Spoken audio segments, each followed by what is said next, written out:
In the dim glow of an old bedside lamp, Sarah stared at the antique mirror she'd found at a flea market earlier that day. Its ornate frame was tarnished, and the glass was slightly warped, giving it an eerie, distorted reflection. It was perfect for her vintage-themed bedroom, or so she thought. That night, as she lay in bed, a faint creaking sound pulled her from the edge of sleep. Her eyes fluttered open, scanning the room. Everything was still. Her gaze shifted to the mirror.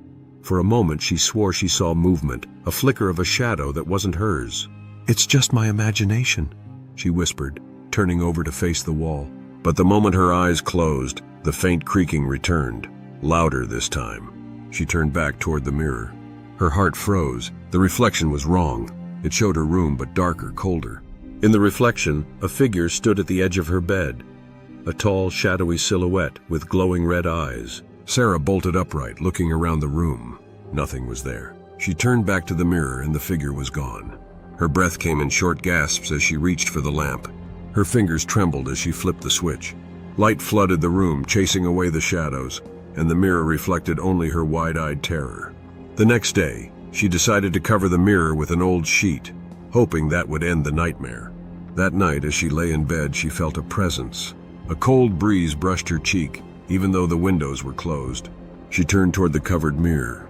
The sheet was gone. The mirror reflected her again, but this time her reflection didn't move with her. It stood still, staring back at her with empty black eyes. Slowly, it smiled. Sarah screamed and lunged for the mirror, grabbing it off the wall and throwing it to the floor.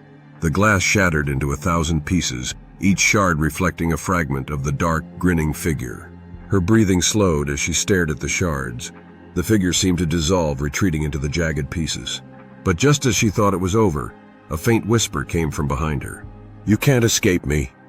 Sarah turned, but there was no one there, only the empty room and the sound of her own racing heart.